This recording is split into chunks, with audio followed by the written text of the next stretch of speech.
It's 4 o'clock, so we can go ahead and get started. I'll tell you guys, I'm a little tired today.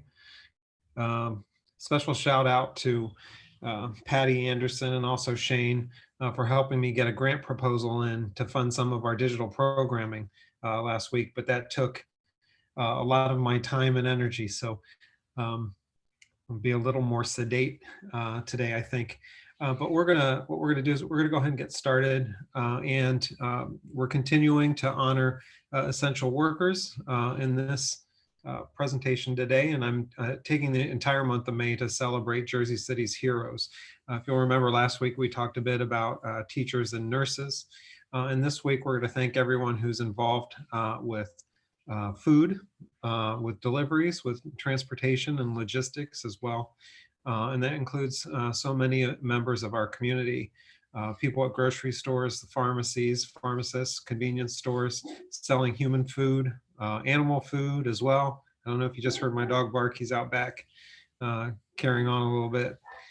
We can't forget to also acknowledge restaurant workers, the people who are working very hard to keep us safe and healthy in our homes and well fed as well.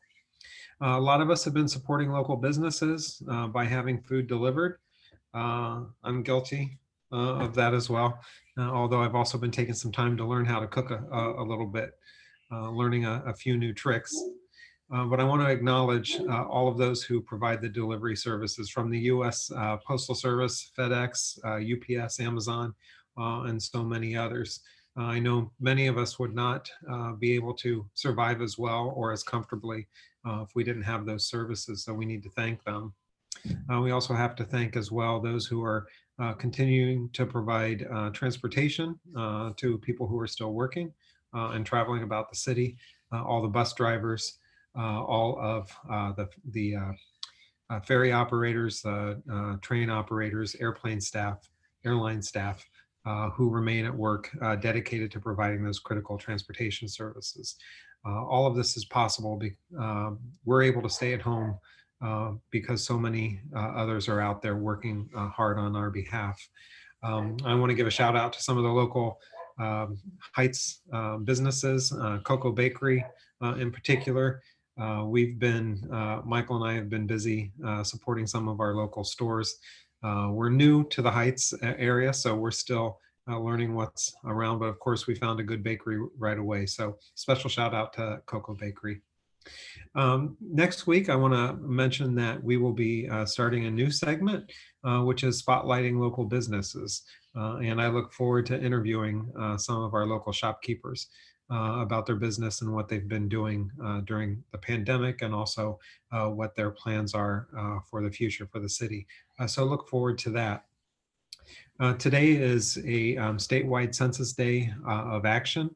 And I think most of you know that our federal funding is related to the federal funding that's related to our COVID recovery depends on the completeness of our census data.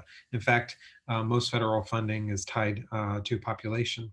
So it's important for everyone to participate and complete your census. It's not too late to respond. You can do that in the comfort of your home as well by going online. If you need any assistance, you can reach a librarian at the chat service at our website, jclibrary.org. You can also email us at hello@jclibrary.org, or you can call 201-547-4526, and a member of the library staff will get back to you. So again, please take the time to complete the US Census. It's not only important for representation, it's also important for federal funding as well. Very pleased to announce that this Saturday at 5 p.m. live on our Facebook page, we'll be having a very important digital program, one of our ongoing virtual programs available through Facebook Live. We've invited Mr. Ravindra Parikh, I hope I pronounced that correctly, representative of the US Census Bureau. He'll be discussing the importance of responding to the 2020 census, and his presentation will be delivered in Hindi, Urdu, and Gujarati. So I look forward to that. He's going to also talk about free resources to keep kids learning amid all of the school closures. and much more. So please join us at Jersey City Free Public Library on our Facebook page this Saturday at 5 p.m. This week's JC Library Love story comes from a Jersey City native who tagged hashtag JC Library Love on Facebook. So I'd like to take a moment to also share that with you. And they've written, though it looked like a giant Winnebago motorhome, the bookmobile was an outreach of the Jersey City Public Library and served neighborhoods that were too long of a walk to the nearest brick and mortar library. Used to park down the block from our home on Eag Avenue on Friday afternoons. You came home from school, changed into your play clothes, and walked down to the bookmobile. You entered this library on wheels at the rear of the bookmobile, first returning finished books to a woman seated at a small desk, and then picking your way to the checkout up front. The bookshelves were all tilted at a slight angle away from the standing space in order to keep books in place when the vehicle was in bumpy motion. The checkout was run by a guy who doubled as the driver, George, who sang Sinatra-style standards at low volume while he worked.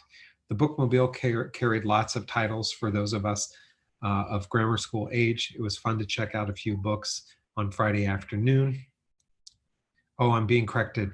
I guess that's Eag Avenue. Apologies, I'm not a Jersey City native, having just moved here recently.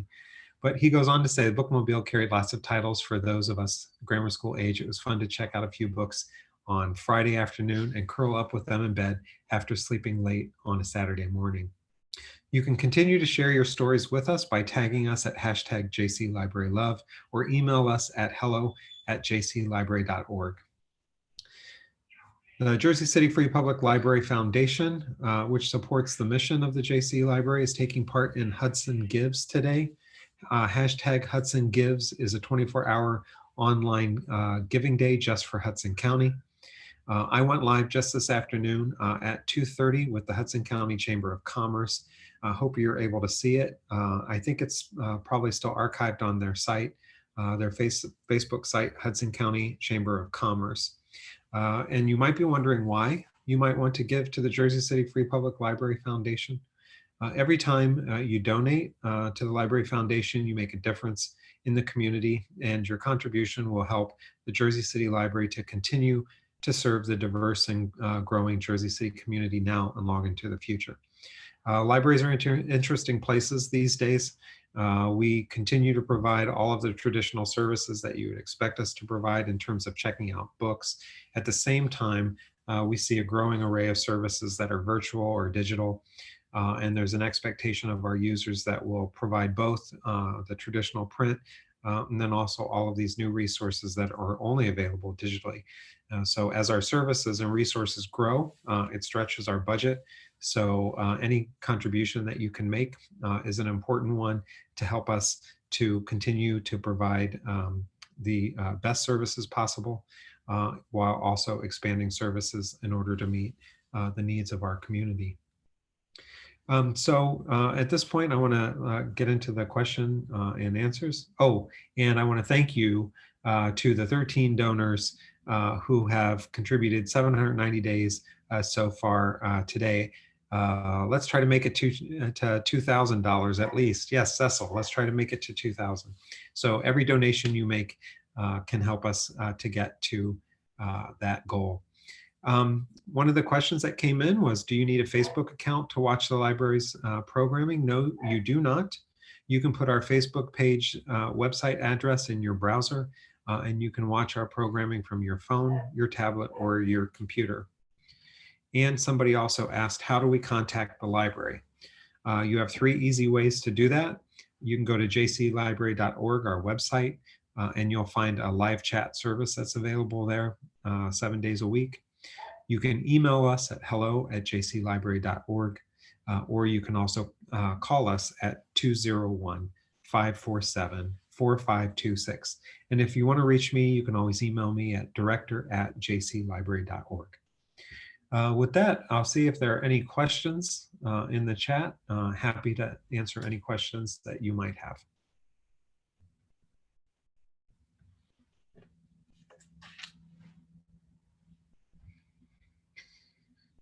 All right, it's a beautiful day, beautiful afternoon. So I hope you can all get out and enjoy it. Don't go too far. Stay in your backyards, stay on your balconies, but go out and enjoy the day. And tomorrow it's supposed to be up to 95 degrees. So with that, thank you all for coming, and I look forward to seeing you next week. Don't forget to complete your census. Tune in this Saturday for our program. Where did I get that? Oh, where did I get my awesome haircut? That's courtesy of my husband, Michael King. But I should say that it's exactly what I requested in case anybody has any questions around that. And yes, and Cecil is also reminding us to please wear a mask and stay 6 feet away. So again, my haircut is courtesy of Michael King. He does not take appointments at the moment, but he might be interested in providing haircuts at a later date, although that is not his primary occupation. But thank you for asking. All right, you guys, take care and look forward to seeing you next week. So see you later.